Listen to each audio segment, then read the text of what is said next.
Come on then, let's have it. Let's let the post-mortem begin. Well, it already has begun well and truly. The post-mortem on England begun within moments of that final whistle yesterday at Twickenham. And when you look around and gauge the temperature on social media, the newspapers and stuff today, the media, uh, very negative, understandably. I think a little bit over the top, and here's why. And I'd love to know, by the way, your reactions to what I've got to say here. If there's any agreement or disagreement, that's absolutely fine. That's what the comments are for. And while you're at it, hit subscribe and hit that notification bell as well. So, first reason why I think the reaction is slightly over the top, and I'm as disappointed as every England fan in a defeat to Argentina. Firstly, it's because Argentina are a bloody good rugby team, and it's kind of a typical English thing to do to ignore who we're playing and in a discussion of any given defeat. And it's slightly arrogant and disrespectful, I feel, not to acknowledge the fact that Argentina are an absolutely class rugby side. Let's not forget, in 2022, they have beaten New Zealand in New Zealand and now England in England. It has been, I don't know how many years since Australia managed to do both of those things, just as one example. And if it wasn't for an implosion against Australia, by the way, in the Rugby Championship, Argentina may well have walked away with the trophy for that tournament. They are a serious rugby team, and a 1 point defeat should not be treated as the catastrophe that some are treating it as. We can get onto the performance for England, but firstly, let's just acknowledge that Argentina are a class team. First and foremost. Right, done. Said my piece there. Now let's get on to personnel. And all the conversation seems to have revolved around England's 10-12 combination of Marcus Smith and Owen Farrell, and instantly the knives are out. In truth, the knives would have been out even if England had managed to sneak through with a 1 point win, because the way England attacked was not fluent, was not dangerous, was stuttery, stilted, and looks a million miles away from some other international teams at the moment. And again, standard behaviour. A lot of people are putting it down to this 10-12 combination. I just ask one question on the selection at 12. Who would you pick instead? We've seen Guy Porter be there. He's involved in the squad for Japan. Maybe he'll play there this weekend. Who else have we seen at 12? Mark Atkinson. There is an issue with this position for England.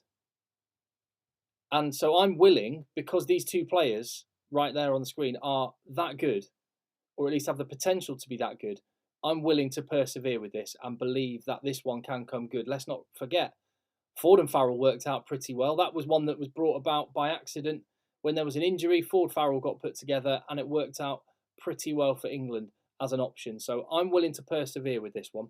There are other issues I have personnel-wise, and first and foremost, it's the man that's inside the two of them that's providing the service for Marcus Smith. Now, I just want it to be said, Ben Youngs is a legend for England.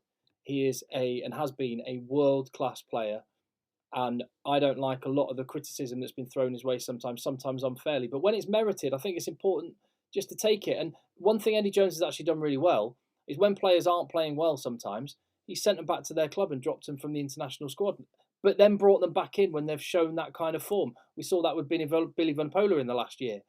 Why not do that with Ben Youngs, who is not tearing up trees at Leicester compared to some of his teammate who came on and showed an impact in this game at Twickenham?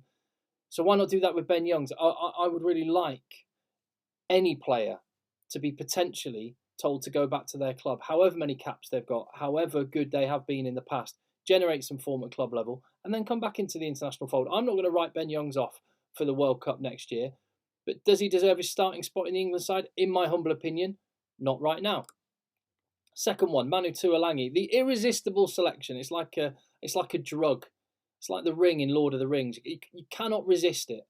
Irresistible. If he's available, England coaches, successive England coaches, pick Manu Tuolangi. You can understand why with the attributes he's got. But tell me, when was the last great game you saw him have? I think defences are getting better at defending anyone, however big and physical you are. Ireland managed to repel South Africa at the weekend. And we're seeing the trend of smaller players with more guile and skill and gas as the way to evade defences. I'm not sure chucking battering rams up the middle is as effective as it was. And definitely not the case when the player in question that you're trying to do that with isn't performing at the level that we know they're capable of. So exactly as with Ben Youngs, let Manu have a bit of time generating some of that form at Sale, who are playing really well. And then when he's showing that kind of form, then put him in to the starting side. Next personnel selection, Joe Thockiner-Singer actually had a decent game, and at times England used him really well. Just in that picture, by the way, outstanding quads. Got to appreciate that at the very least. However, Thockiner-Singer and Jack Nowell as the two wingers, I don't feel had the kind of balance. And we've seen that Eddie likes to sort of pick his physical work rate wingers, Jack Nowell or Joe Thockiner-Singer, and his gas men with guys like Henry Arundel when fit and Johnny May when back to his best, although he is in the squad, and guys like this. I just think that the two of them together wasn't the best balance for me. So I would have had one or other, and in my humble opinion, I would have gone with Jack Nowell. But we'll get onto my selection for Japan in a moment. So that's my thoughts on that selection there. I do wonder about this concept of a test match animal. Jumping back to Marcus Smith for a minute, who hasn't shown the Quins form that he's had for England, other than in glimpses and at moments. And is that because of the people surrounding him, or is that because of the lack of time you get at international level? Isn't it amazing that we're talking about the most mercurial fly half, someone that has been tearing up trees and been the best player in the Premiership for the last few years, who is struggling at international level, whereas opposite him on Saturday for Argentina was a guy who, for his club, plays at fullback, and he looks to the manner born as an international fly half and had a decisive moment with that interception try. How much of that is due to the overall team and how they play, and how much is that down to this concept of a test match animal? I'm not entirely sure, but the talent that Marcus Smith has got, I'm not going to give up on that for a while. So when I looked at what my team would be for Japan, I'd be interested to know what you think of this. That would be my England team for the weekend. It would not be wholesale changes like a lot of people are suggesting. Jamie George is back in the squad, and I would have him starting at hooker. I just think he brings that control. He's got that club relationship with Maro Itoje as a jumper in the line out. Been there, done it, and I just think he's one of those cool heads with Luke Cowan-Dickie in that impact role from the bench. I think that's where he can operate really well. And those two, we've seen it since the last World Cup. Great combo. Genj and Sinclair, fine. I would play Maro Itoje in the second row, and it does lose us a line-out option, but I don't care. I want to play players for what they can offer rather than being fearful of what we might be missing. And yes, if Courtney Lawes is available, I would pick Courtney Lawes because of all the things that he can do. But without Courtney Lawes, I wouldn't try and pick an inferior version of Courtney Lawes. I'd throw Jack Willis a starting jersey and celebrate what Jack Willis is able to do, and go out there and scavenge and hunt and send Willis and Curry on a mission to go and wreck the opposition ball. And then with the balance across that back row, I quite like it as well. And I would persevere with Billy Vunipola. I think he showed enough in the summer to show that he can be a real danger at international level. So I would start Jack Van Poortvliet. We saw in 22 seconds the impact he can make. I would persist with Smith and Farrell, much to the annoyance of many people. Maybe you tell me in the comments if that is the case. They are both class, and if I had to only pick one, I'd pick Owen Farrell at fly half. He is at international level, based on the evidence we've seen, the best fly half we have for an international game. If there was a World Cup final tomorrow and I had to only pick one of them, Owen Farrell would be my man. But he's also England's best 12, so he gets the 12 jersey in my opinion. It's interesting when you think back to last autumn, and it was the South Africa game, wasn't it? And Manu Tuolangi went off injured, and in the second half, we moved Joe Marchant in from the wing to centre, and it was Slade at 12, wasn't it? Slade at 12, Marchant at 13, and I think Malins came in on the wing, and that worked really well against South Africa.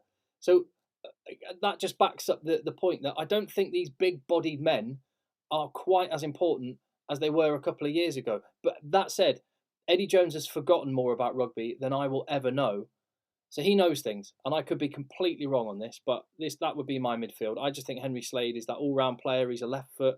He can open defences for other people and create space, and I think he's another distributor in the midfield that actually means that Smith might be able to get into the backfield and open some gaps for these wingers, with Slade taking a little bit more of the mantle. And with that in mind, Tommy Freeman, I've got him straight back into the starting 15 as he's in the squad. I just think he is that guy who, I don't know, he's just got one of those rugby brains, a bit like Alex Donbrandt, who, if he were available, I may have selected at number 8. He's not in the England squad for this one, but hopefully now he's back fit, he will be soon. But Tommy Freeman just has one of those rugby brains that he sees things quickly, he cuts really intelligent lines, he's a modern player, and he's the kind of guy that gets me really, really excited. And I think at international level, test match level, and what the game requires now to open up defences, Tommy Freeman's the kind of guy I'd want. So I think that's more balance across the back three. They can still handle the high balls. They can intelligently counter-attack. And and the replacements, Luke Cowan-Dickie, as I said, Bevan Rod. I didn't think Mako Vunipola had a great impact off the bench. I like Bevan Rod. I think he's a modern loose head, so I'd have him in. I picked Joe Hayes again only because he's the only tight head option for the bench. That is a worry, that area for England. Tight head prop is a concern. Alex Coles, I think he did enough to warrant his spot there, and it gives us the versatility to play with another bigger guy in the back row if you want, but Sam Simmonds is there to do that as well. Alex Mitchell, back in the squad, and he is on the bench, and that is a combo of scrum halves that excites me. Potentially, I could think of starting Mitchell and bringing on Van Portwee. Either way, I'm happy with that. Rafi Quirk would have been in consideration. He's injured, so not available. I picked Manu Tuolangi on the bench only because I have to.